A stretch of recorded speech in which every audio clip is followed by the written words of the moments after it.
A man was walking along the edge of a river when he lost his footing and he fell into the stream. The current was quite strong and it swept him down. Along the edge there were some bystanders and they were looking and screaming at him, "Watch out, watch out, there's a really big waterfall down below." He didn't panic too much. He came to the waterfall and over he went. Everyone ran to the bottom to see if he was okay and if he would come out alive. Eventually, after some time, he got out, swam to the shore. They dried him and kept him warm.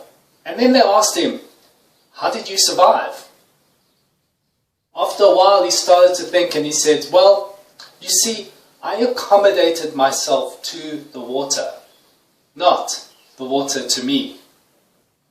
I plunged into the swirl without thinking. I got shaped by it, and then I came out of the swirl. This is how I survived." Hello everyone, my name is Coyle. I'm a life alignment practitioner and teacher, and I really do a lot of workshops and courses, but one of my big passions is teaching people how to live more harmonious with life, how to really live in the flow. There are a lot of complicated and different ideas of what flow is. In psychology, we have flow and synchronicities. In the corporate world, we have teams and how these teams can merge and work as a cohesive whole. In the sports arena, we have when you're in the zone, you're in the flow. What I want to discuss with you today is really the basic concept and the core understanding of what it really is to live in flow and how we can benefit from this. Obviously, because of time, I can only basically describe some concepts. But one thing is for sure, that when you learn to go with the water instead of fight against the water, life does become a little bit more harmonious and much more joyful.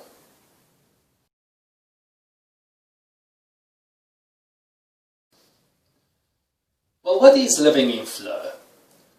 You already know how to live in flow. It's instinctively born inside of you. You use your intuition to know how to go with the flow of life.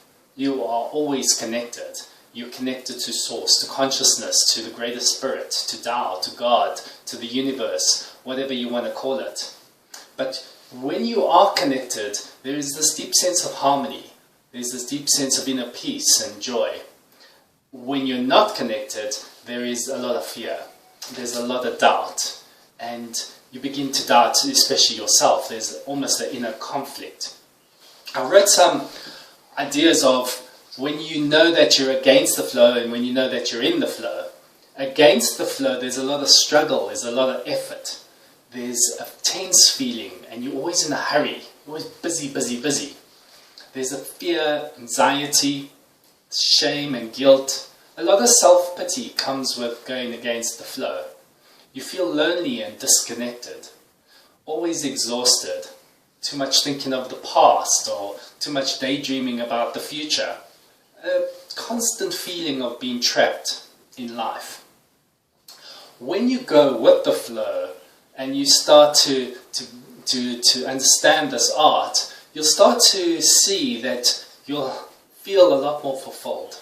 You'll feel a lot more happy. You'll live in the moment and stay present. There's an inner peace and harmony. There's a love for yourself and others. There's joy and delight.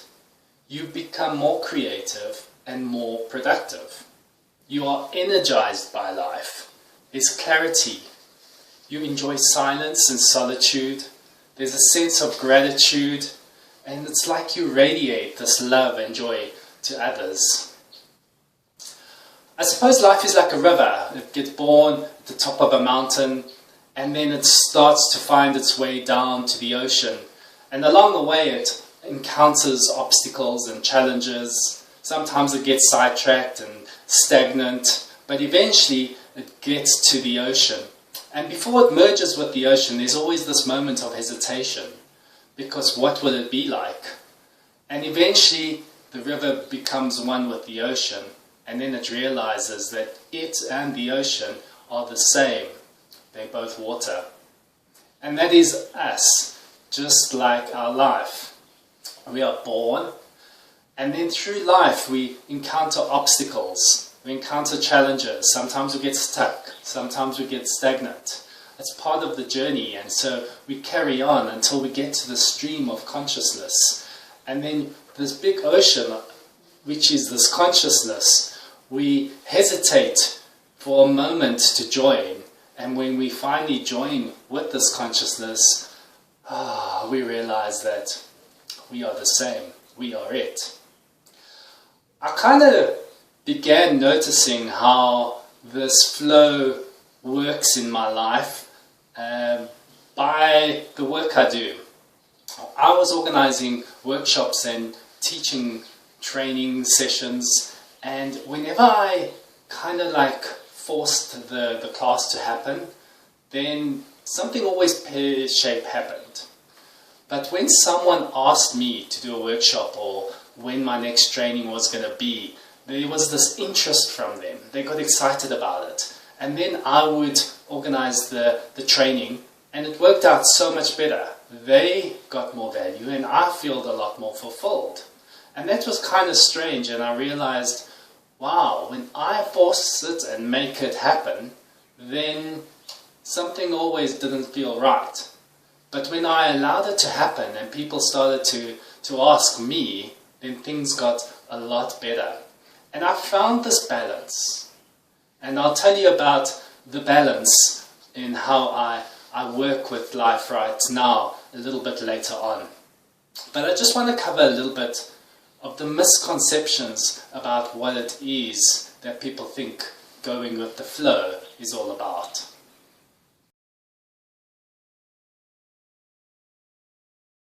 Well, a lot of people think that they just go with the flow and it's easy and it's a breeze. That's how I live my life.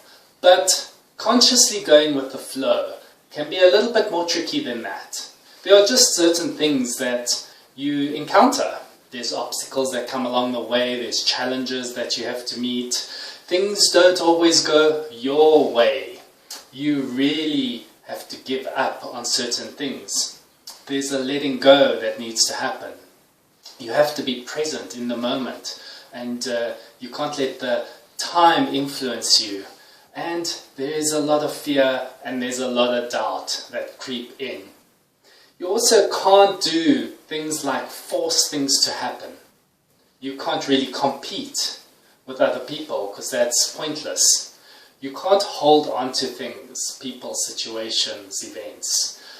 And there's this busy lifestyle that you kind of have to let go of and relax. What you need to do is have complete faith and trust. You've got to have that inner confidence of that higher self that's guiding you along the way. You also have to honor your destiny or your karma, which can be quite hard for some people to do. I want to just give you 3 points which can help you with your flow journey.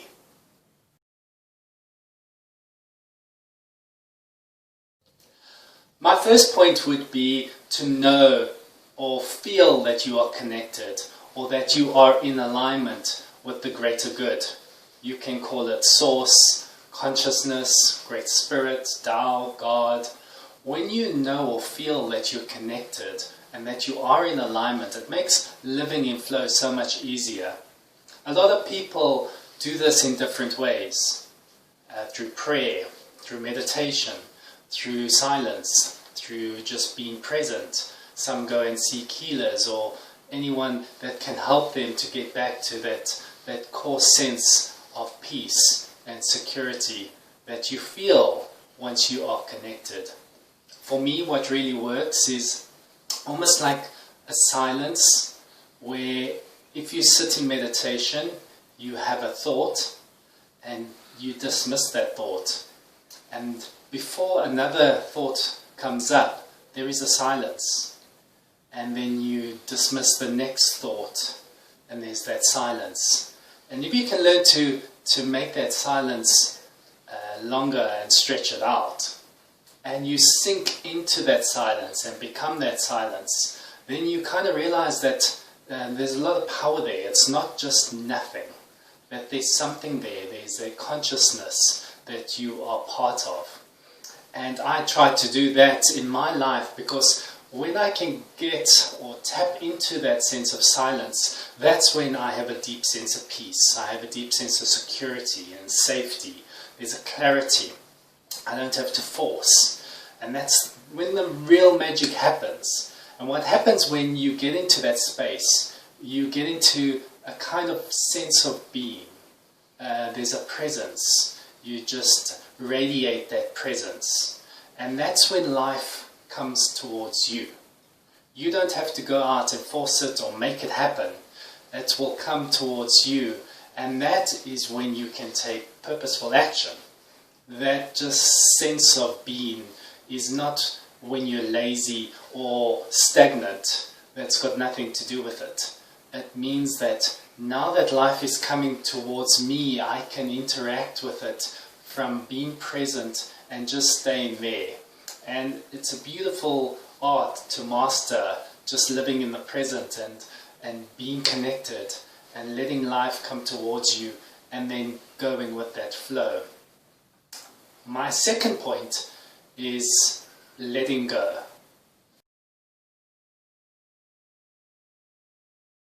There was a frog that lived at the top of a river, and he heard rumors from the other frogs that at the bottom of the river there was this place called paradise. It was a lake with peace and everyone would play all day and there's plenty of food.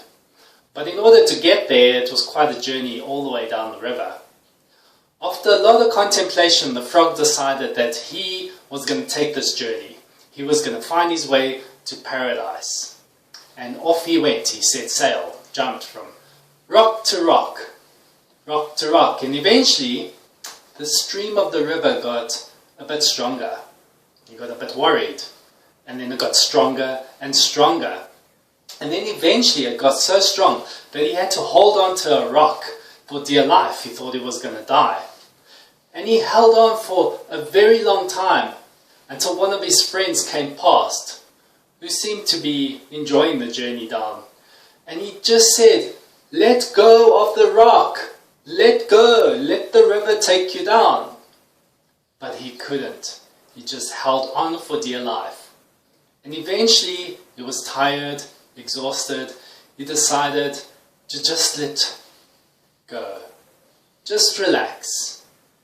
He let go, and he was bashed initially by a few rocks, but eventually he found the current of the river and found his way down to paradise. And it was everything that he had hoped for. There is a little bit of a journey going down to paradise, and along the way we tend to hold on. We want to control. We want things to go our own way. But there is a consciousness out there that is making all of this happen. Makes the sun rise, the earth rotate, the grass to grow. It makes us to function all by ourselves. And how can we doubt that that consciousness will not look out and look after us? Like everything else it looks after. And the reason is it's often our mind or our ego that steps in the way and gets between us and this trust in this consciousness. The ego wants to control. The ego wants its way. And sometimes consciousness wants you to flow with it so it can give you paradise. One way of catching the ego out is to kind of ask questions of, why am I doing this? Who am I doing this for? What am I doing? And when you find the answers to that, you can find out that if it is from consciousness or if it's from the ego. Remember in the beginning I told you that I used to run workshops and trainings and make them happen. And whenever I made a workshop happen, even though I got a lot of people and it was quite successful, something always didn't work out too well. But when someone or some organization or a group of people ask me to organize the workshop, then something magical happened. Because it's almost like they wanted something and the workshop became more valuable. When I kind of forced people or phoned them or told them that they have to come on this workshop, then something always didn't work out in the long run. And then I found a balance, which was really nice. When I got asked to do a workshop or a teaching training, then I could set the date, and then I could invite others to attend that training. And those people would almost be the same kind of intention than the person that asked, and then that would be more harmonious. And when we flow with life like this, then it becomes a lot easier. And then I can ask myself in retrospect, why did I do the workshop? Well, someone asked me. So it wasn't for my ego's gain. There was a greater purpose in the workshop. And that person also felt that purpose. And it's a lot easier if we can live in a more harmonious flow like that. And that leads me to my third point, which is non-action.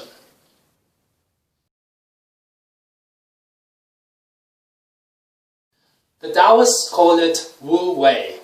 It is the art of non-doing.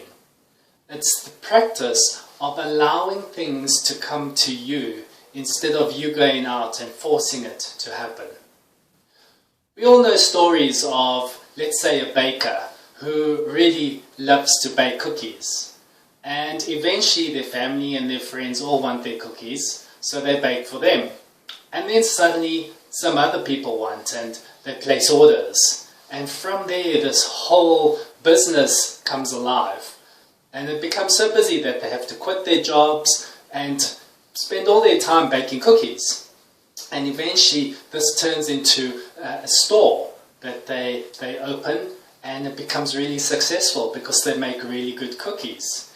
And this store is the end result of just something that was really joyful, that they really love to do.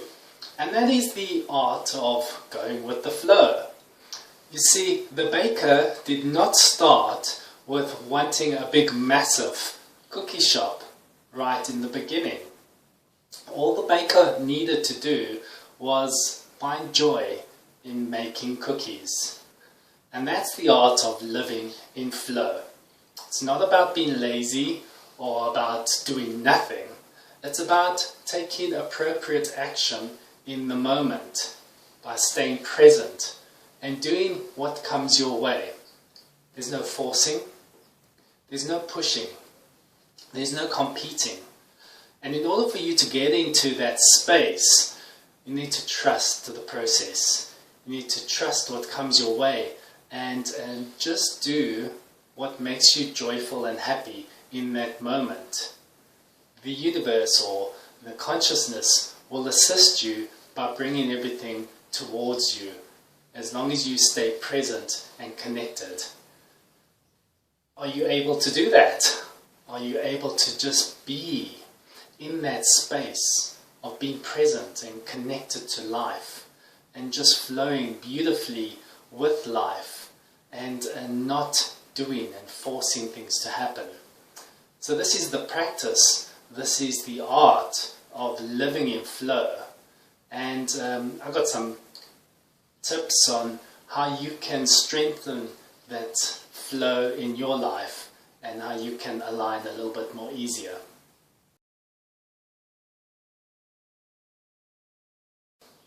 Well, what would it be like to live a day in flow? For me, when I wake up in the morning, it's always good to start my day with a meditation. And this is just to feel that connection to this consciousness, to become clear and calm and to remain present. This really, really helps, and it sets the tone for the whole day. When I have that peace and clarity, then I can move forward into the morning routine.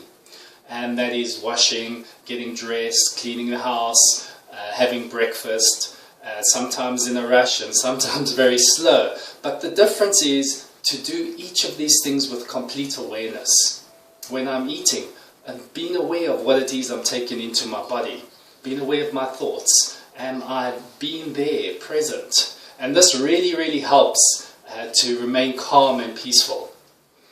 Then there would be work, and this is a great time to interact with people. It's a real school ground of learning how to live in flow, because when you can become present and just go with what is presented, you will meet situations and people that will help you to see where you are in that flow.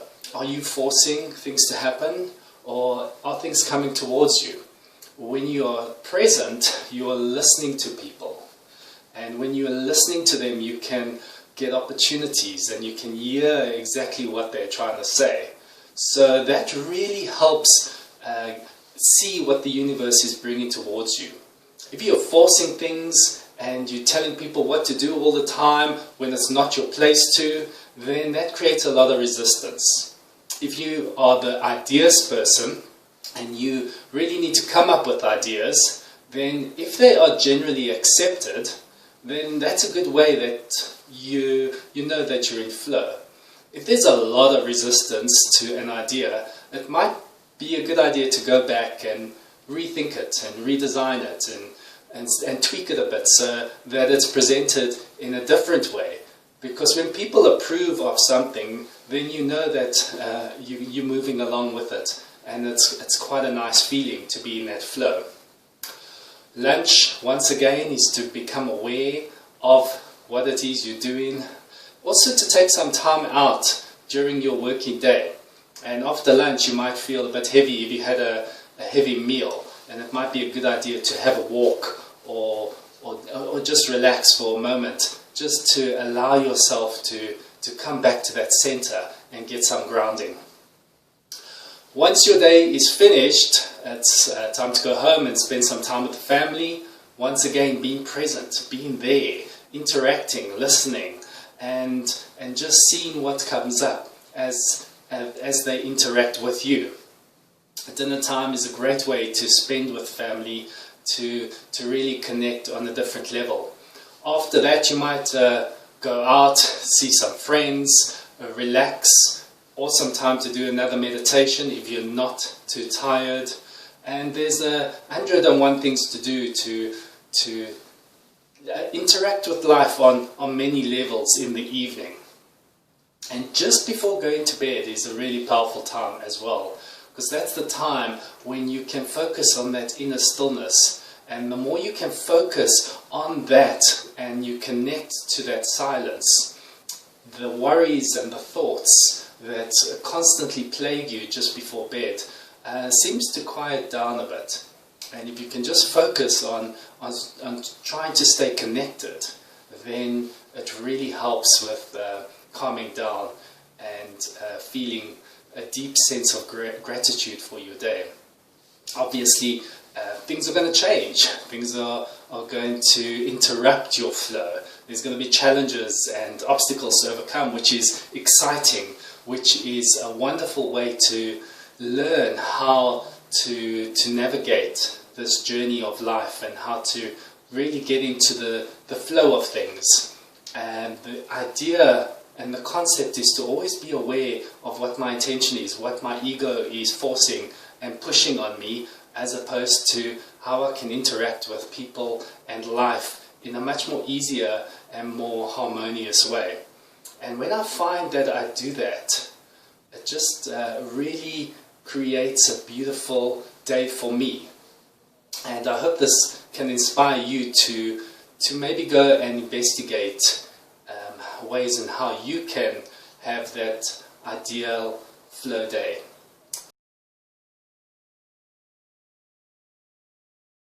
Well, how do you get started? How do you move forward with learning how to live in flow?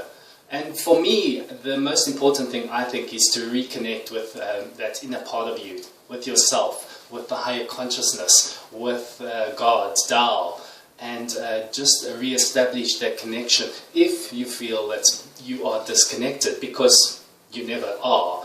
However, it's the mind that makes us think that we are.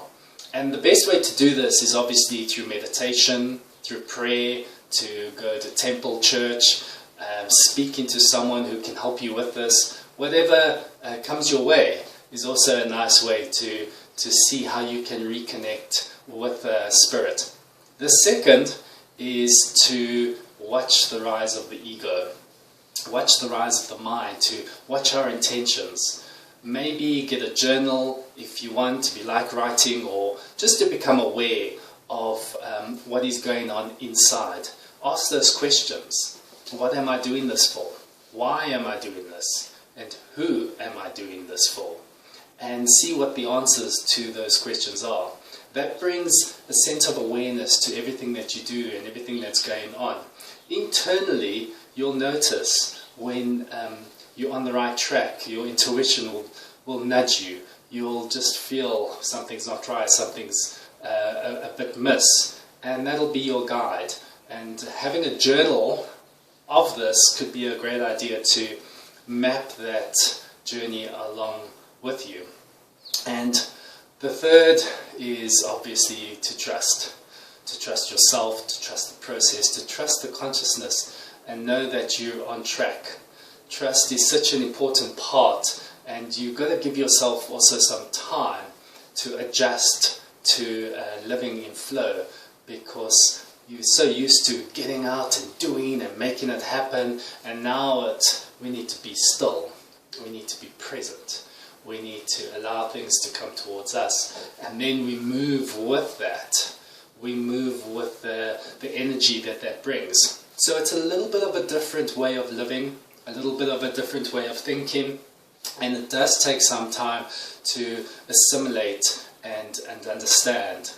I hope that you've got some inspiration or some value from this talk, and I hope that you can take it and apply some of the techniques or suggestions. And maybe it just helped you to remember something that you've forgotten, and that you can get back on track, that you never were off track, but you can get back on track to getting into the place that you want. My name is Coyle, and look forward to interacting with you. If you have any questions or you want to carry on with this conversation, please feel free to email me or call me. My details are on the website. Thank you.